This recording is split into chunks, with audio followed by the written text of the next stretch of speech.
Thank you so much for the two of you for joining me today. How are you both doing? Great. So happy to be here. Really excited that we're actually getting into the show. Like we're starting to get into our runs.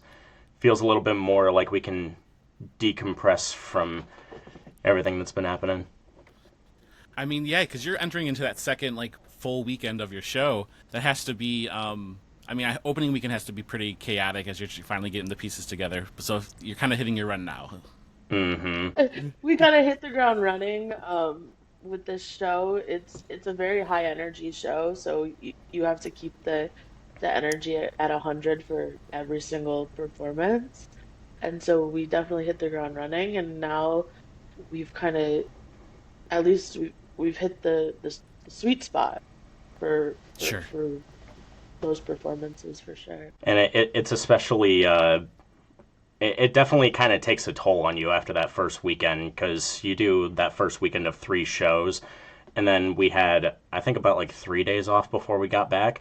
I went into Thursday's performance still feeling like I wasn't fully recovered from opening weekend.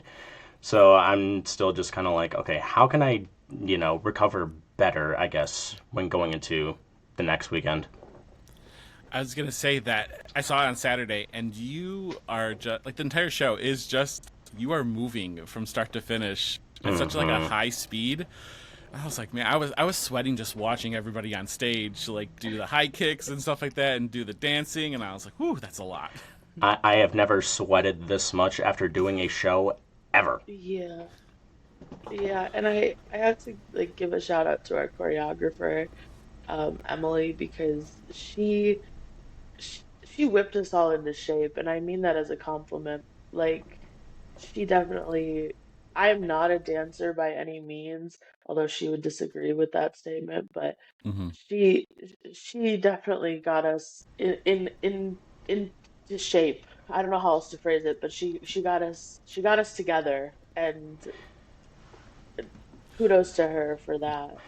Yeah, and yeah, she's really sweet. Emily Lorem is really such a very positive person to talk to, even like in between rehearsals, even during rehearsals when you're just asking a question about like, oh, I don't feel very confident about the specific part in the choreography. But one thing that I will give her, another thing that I want to give her credit to is that she let us know way ahead of time that this was going to be high energy and high like it's going to be Difficult. super complicated choreography. She let us know that all that's going to be happening way ahead of time before we actually started getting into it. So, kudos to her for giving us that warning before actually starting everything up. I say I think the one number that comes to mind is no one more angel in heaven, where like that one is intense, but like I mean that's just they're all like that. They're all to that energy. So I can only imagine like first week of you're learning the dances, and that's the one you roll out to, and you're just like, what did I sign myself up for? Yeah, there's I don't know if I'm really allowed to spoil anything, but there is this one specific move in the number where when the song actually starts to pick up the tempo and Mm-hmm. everyone's just kind of like doing one consecutive thing together, we have run that bit every single night before the show. Like after every single show, we've run that every single night. And to be fair, we started our rehearsals with the mega mix. So Okay.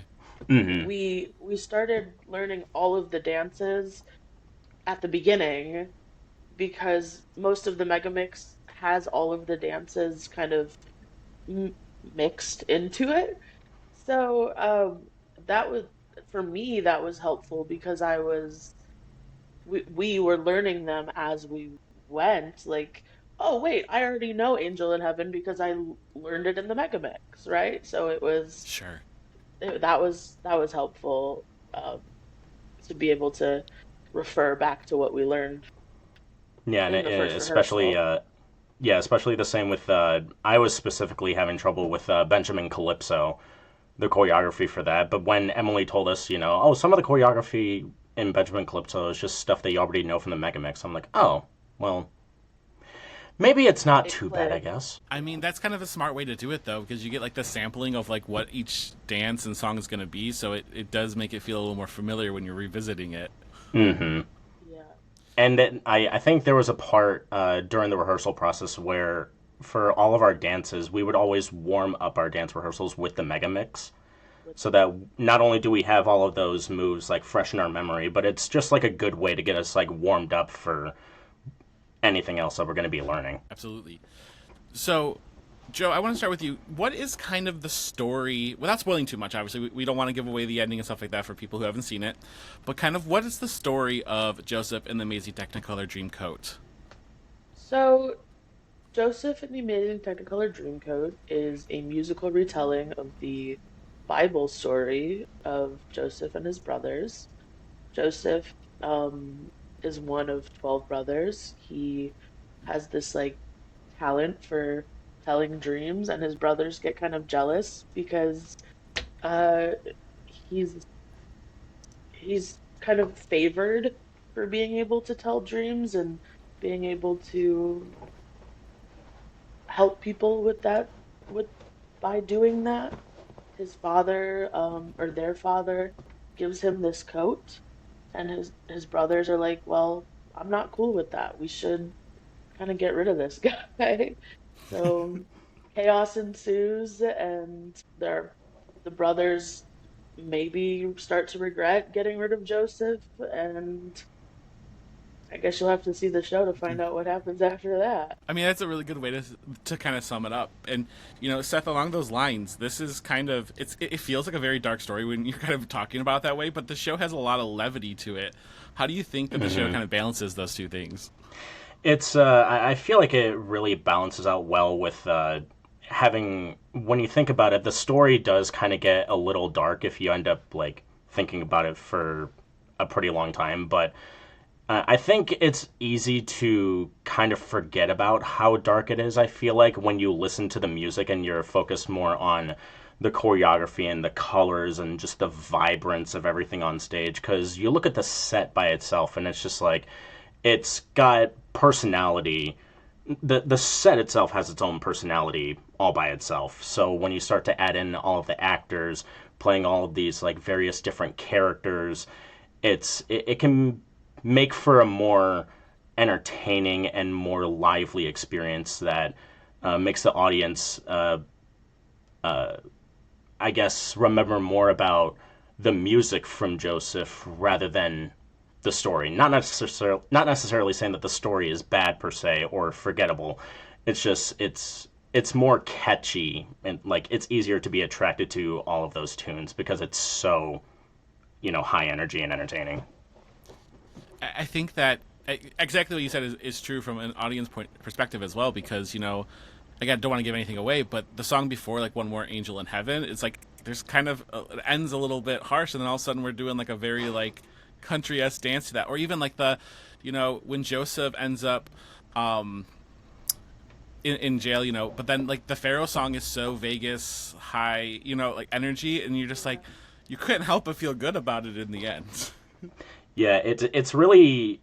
I think one of the special things about this show in particular is how well it's able to blend certain elements of pop culture into a single show without making it feel like we're shifting tones drastically. Like there is that one scene before One More Angel where there is this really awkward dark moment, and then it goes into this country song, and then a little bit while after that it gets a little dark again, and then it gets colorful, and then we go to Vegas, and then suddenly we're in France, I guess, and it's just it's able to blend all of these really well into a single show without making it feel like you're not watching something else.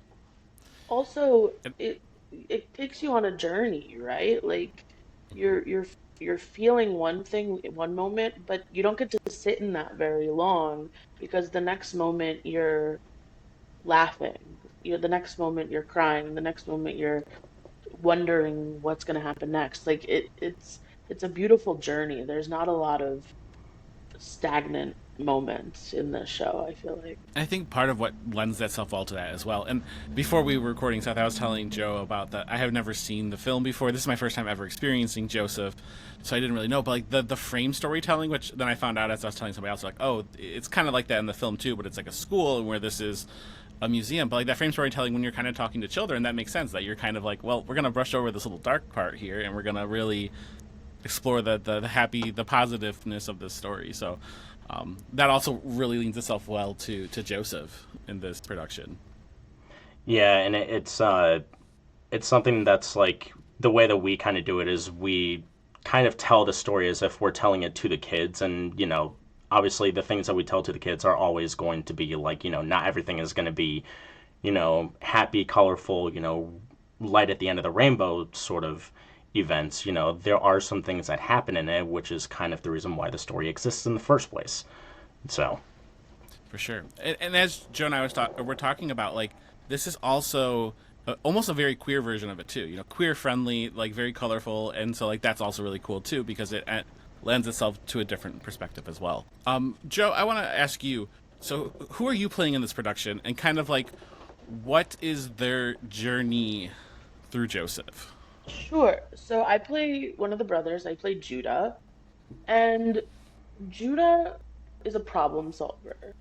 Judah is one of the brothers who kind of is an observer. I feel like Judah is the one who kind of said, maybe we should sell Joseph to the Ishmaelites. Maybe we don't just kill him. Maybe we should profit off of this, right? But then later in the show, Judah is the brother who helps save Benjamin from something that I don't want to spoil too much of the show, but who's helped save Benjamin.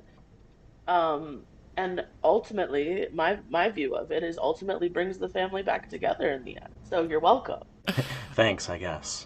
Yeah, right. I was gonna say that not that any of the brothers like necessarily lack humanity, but it definitely feels like Judah has like the most humanity, and like especially in the song Benjamin Calypso, just kind of this moment of like, I again don't want to spoil too much, but like I'll take a place of somebody for something, Right. And I think that's a really big like. That's the first glimpse of what kind of Joseph is looking for in his family in that moment. Yes. So I'm kind of the opposite of you in the sense that I saw Joseph as a very young kid. I have seen this movie a billion times. Um, and I've always loved this song, Benjamin Calypso, because I remember I have two younger brothers and I would do anything for them, so I've always related to Judah as a character. Um, and I love playing this role because I can relate to it. I can relate throwing myself in front of someone and being let me go, like I'll do it, right? So it's a beautiful part for me to play, even though it is a very lighthearted, silly sort of goofy song. Like it's a reggae song in all sense of the words, but it's still like if you listen to the words, it's very deep and meaningful. I was gonna say that when you were singing it on stage, after I like was going home, I kept getting it like mixed up in my head with the Banana Boat song because it has like a similar kind of beat to it, and I was just like, so I was like combining the songs and singing them together. Also, the soprano part is just saying banana over and over again. Yeah, you hear that a lot in Benjamin Calypso. So that's probably Yeah. when you said Banana Boat song, I'm like, he's probably thinking of when the Sopranos sing banana in the background like a Yeah, billion times. sopranos are just going banana, banana. That's probably exactly what it is, and it just went into my subconscious. It just kind of stuck there. 100%. And Seth, who are you playing in this production, and kind of what is their journey throughout the show? Yeah, I play as Levi. I also play as one of the brothers in Joseph, and on the opposite end of relating to my character, I play as a character who I feel like was always the one to start problems.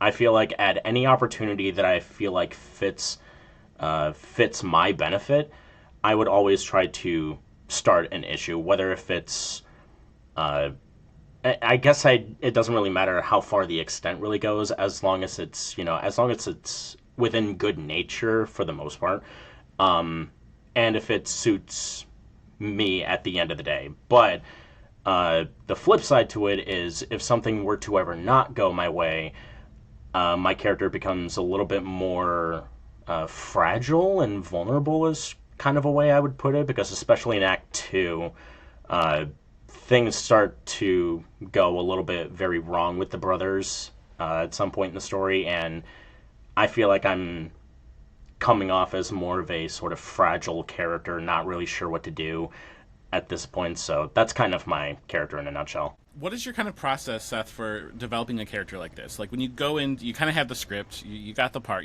how do you develop Levi to make him well-rounded? Because I feel like it's very easy to almost, you say fragile, and like it could be very easy to get lost in that character. Yeah, so the way that I viewed Levi, especially when I was learning about him and reading the script and all that, I've always seen him as the guy who would start these problems, because when you hear One More Angel in Heaven, it's really just a song about the brothers kind of going to their father, telling him, this other story that they want to tell that happened to Joseph, when they know what exactly it is that they did. And since my character is the one that's front and center in the song, I've always viewed him as the one that knows how to get out of these sort of bad situations, like, very easily.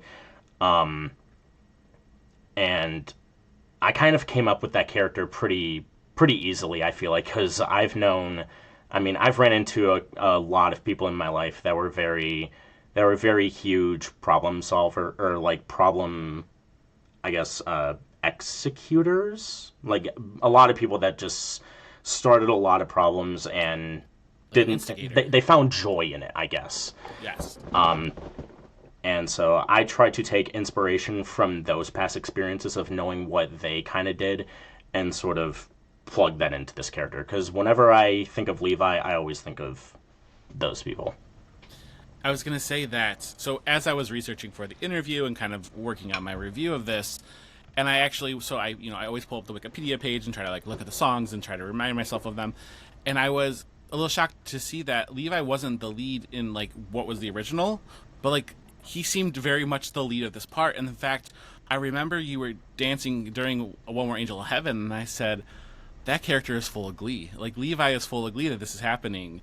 Mm-hmm. And so I think that's interesting to have that perspective of that, of how he instigates that, because he almost was proud of himself in that moment that he kind of got away with something. Yeah, and I feel like that energy kind of gets amplified when it's not just him that kind of got away with the problem. It's him and all of his brothers. Sure. They all kind of got away with the same thing. So that's where all of that gleefulness and energy comes from during the huge dance bit in One More Angel. Sure. And Joe, how do you develop, like, what is your process for developing your character? It's pretty similar to Seth, honestly. I think about, what is Judah's goal, right? So for me, I think about the song that I have to sing, and what is the objective. The objective in Benjamin Calypso is to save Benjamin. And so what is the driving force there? The driving force is, I don't know that who I'm singing to in that moment is Joseph, right? But I just have to sing to this Egyptian prince, that my brother is innocent. And so I guess my process for that is kind of like I mentioned earlier. I would do that for my brother. Like I put myself in that headspace of what would I do for somebody that I care about, right? Sure. That kind of thing. Yeah. Now, you had said that you grew up watching this movie. Yeah. You were very kind of attached to this character. Did you know going, like, when you auditioned, like, this was the role that you wanted? No. So I auditioned, I just went in as a general audition. I was happy with only almost any role that I would get. I got a call back for a couple different brothers as well as the Pharaoh. So I was really happy with anything. Like I said, I love this show. I would have I would have been in the ensemble and been happy. Like I just wanted to be involved.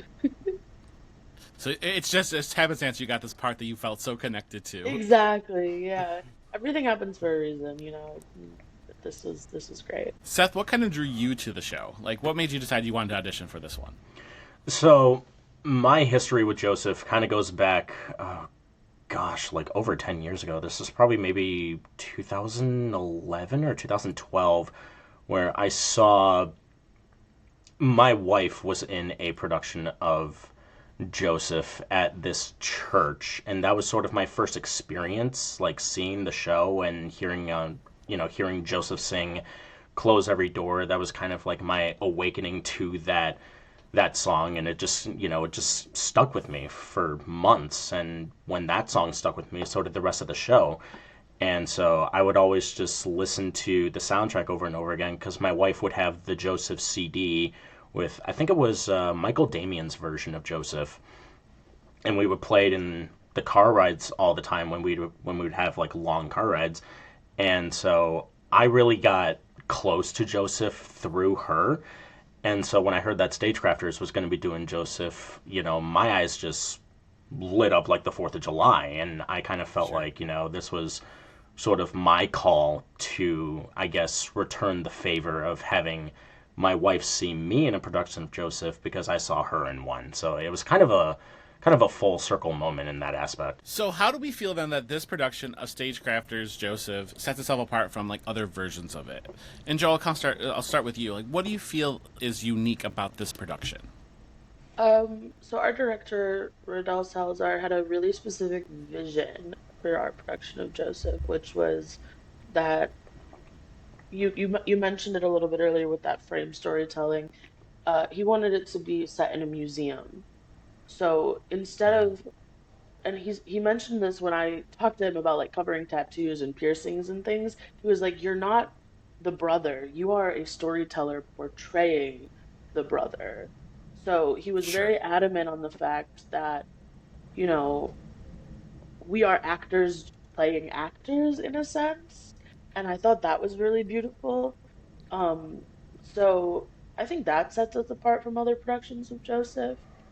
Um, I also think, not I might be a little bit biased, but this cast is just, we are very close. Like we're friends. Like we all get along very well. And in a show like this where it's very ensemble heavy, I feel like that's super important. And I think that sets us apart. I think I've seen shows where you can tell the cast doesn't really get along, and it reads to the audience. And so I think that that's super important, that you can see that everybody on stage actually likes each other, you know? I think that it's such a large cast too. There's a lot of people on stage at one time that personalities can easily clash, and you could tell. I absolutely, from an audience perspective, in that mega mix, you could be like, oh, they all actually genuinely like each other as they're dancing and they're having fun and they're bringing this story to life.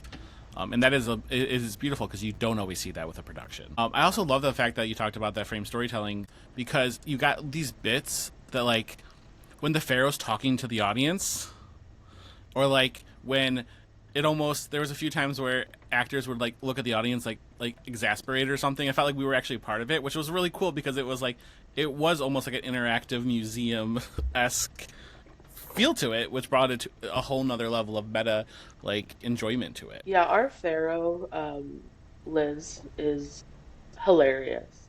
She got the go-ahead from Rodel to just kind of ham it up during that number, and boy, did she take it. She's absolutely fantastic, and I appreciate her so much. She's hilarious.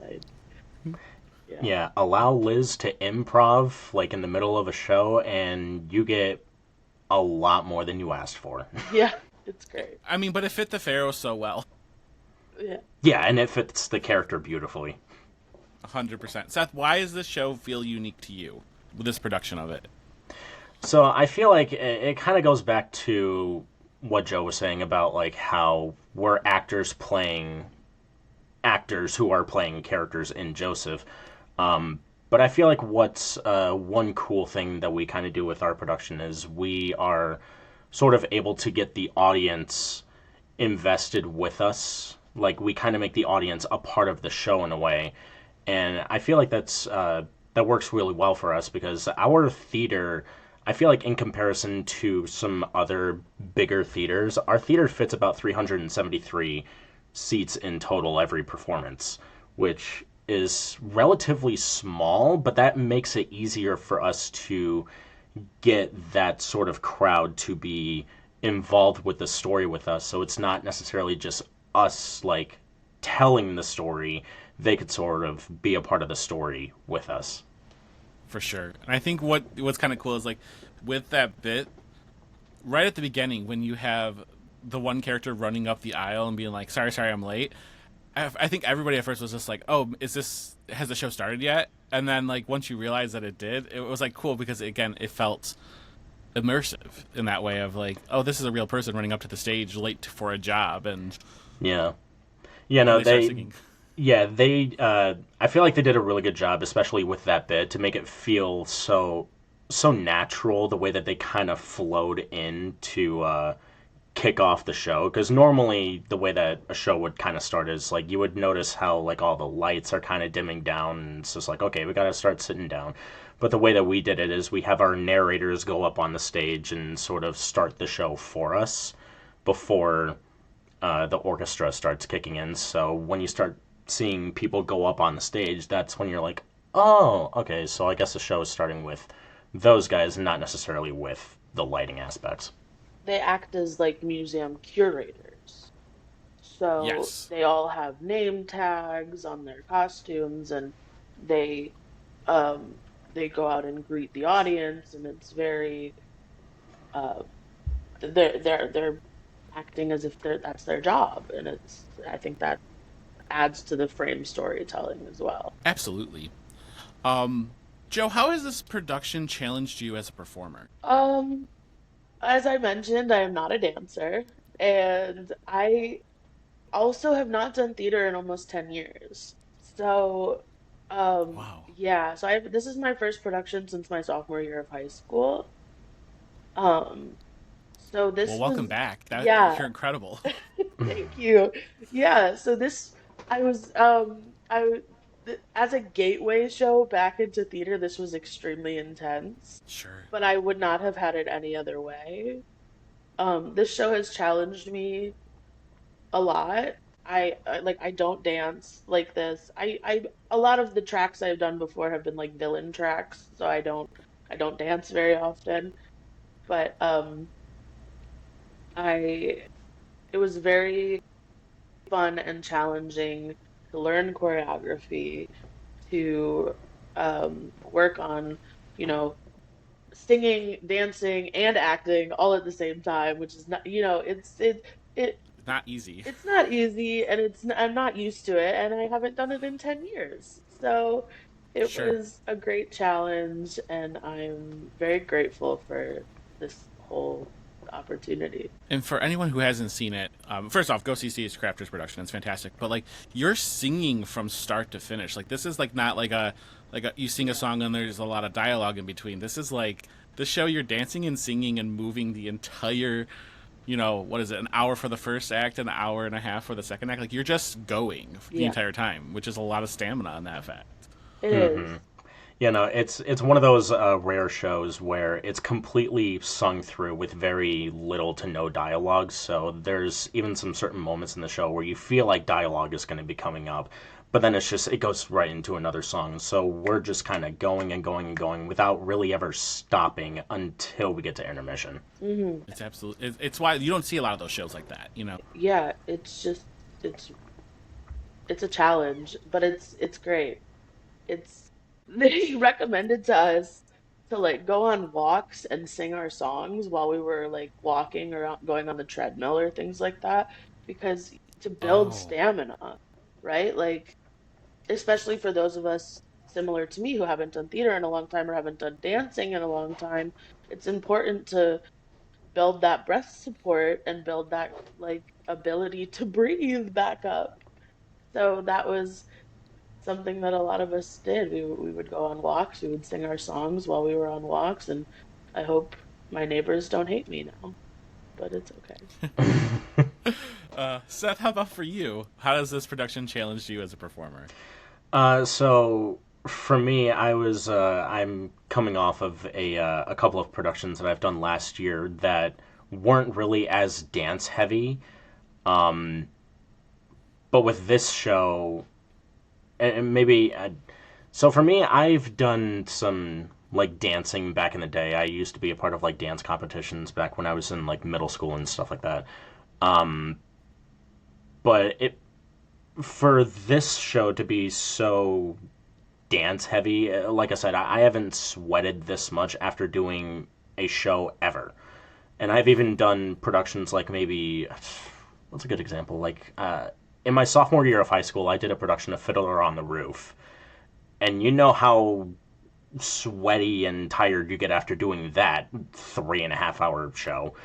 Uh, this one probably runs only 2 hours, and the I feel like it's the inherent ability to just keep on going and just never really stop. Like Joe was saying, to have that sort of stamina for each individual act is really, really challenging because normally what you would do for some, like in most other shows, there would always be this sort of like break for people like backstage to go off and just get a drink of water and just kind of sit and decompress from doing all the performing.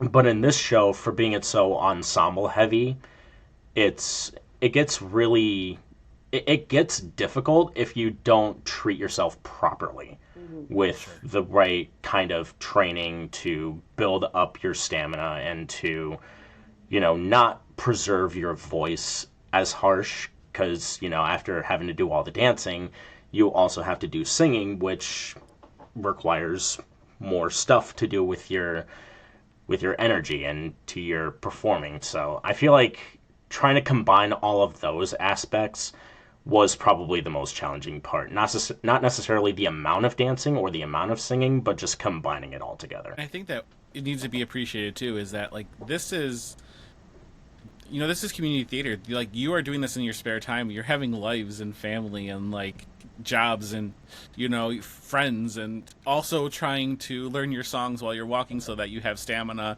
to go to rehearsal to do this. Like that's a huge undertaking, and to pull that off is amazing. And the fact that everybody has is wonderful. But like that's a lot to balance.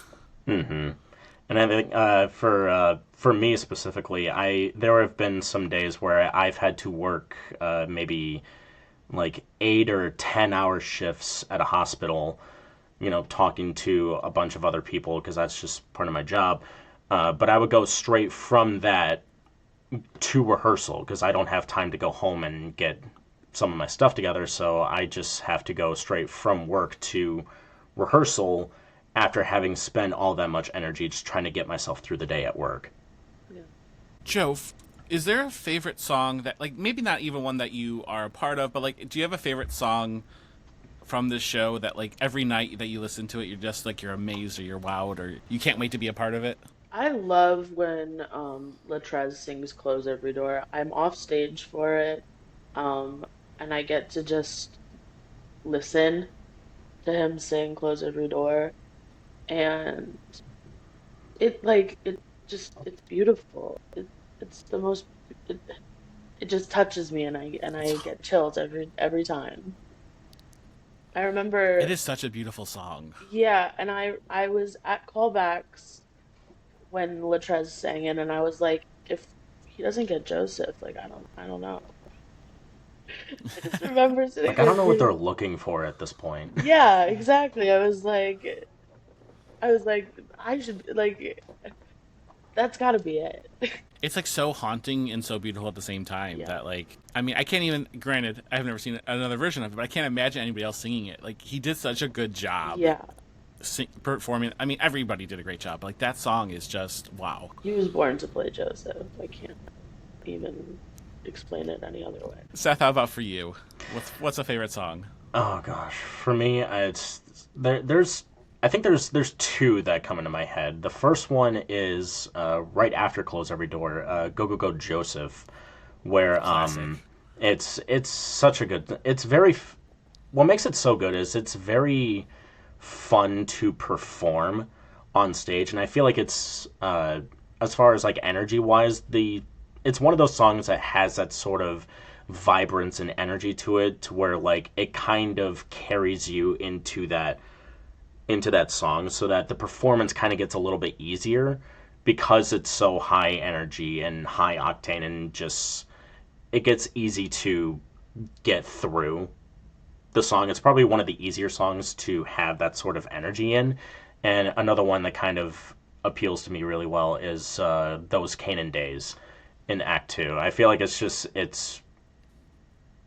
that and Close Every Door are my two favorite showstoppers in the show, for sure. Those Canaan Days is one of those songs that I was not... you were not expecting it to be like... It was so funny because it was just like so off the wall with the Paris theme, but it like fit so well. Mm-hmm. Iconic, That, you know. yeah, I'm gonna second that. That's really fun. That's one of my favorites to be in, like to perform. And it's just, you really feel the camaraderie between the brothers in that number, I feel like. There's a lot of push and pull between the brothers, and there's a lot of shenanigans.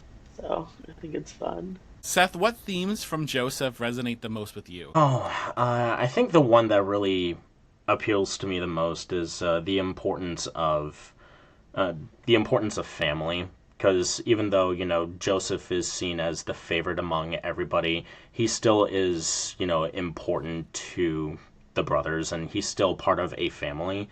And I guess another one that really kind of stands out to me is the importance of being able to make certain choices for the better benefit, I guess. And we kind of see that especially with Joseph in particular, as we go through the entire show on what kind of choices that he makes. And there are certain scenarios where he gets himself involved with certain things that, you know, don't really work out so well for him. But then once you move into the back half of the show, you know, he starts, you know, making choices for him and having that confidence in himself to being able to make those choices comfortably, I feel like. Joe, what about for you? There's a line right after Joseph gets promoted in Egypt where he says, "Anyone from anywhere can make it if you get a lucky break." And I think that that kind of speaks to one of the themes that I like in the show, which is that if you keep trying and you believe in yourself, that luck will be on your side. I like kind of that theme. I also like the vision of the thought of believing in your dreams and believing in if you dream it, it will be, or something along those lines. So just believing in yourself and knowing that things may not always go your way, but sometimes they will, and when they're meant to, they will. And final question, and we'll start with you, Seth, is just what are you hoping audiences take away from this production? If I don't hear audience members walking out of this theater singing at least one of these songs, we have done something wrong. But I guess to actually answer the question, I hope they walk out of this production feeling very hopeful and feeling very entertained by everything, and being able to just remember the vibrance and the energy that they've just witnessed on stage with everybody dancing for a whole straight 2 hours. And maybe hopefully it would encourage some of those people to find that energy within themselves to maybe put themselves out there in that similar manner. And Joe, what are you hoping audiences take away? I'm hoping audiences take away joy and light and excitement. It's a very exciting and hopeful and happy show. And if there's anything we need right now in this world, it's happiness. So I hope they take that away. Thank you so much, you two, for being here. And you guys are both amazing. So I'm excited for the audiences to see it. But thank you so much for your time. I appreciate it. Thank you for having us. Thank you for having us. So Stagecrafters Joseph and the Amazing Technicolor Dreamcoat runs now until June 22nd. So get your tickets, and we'll see you there.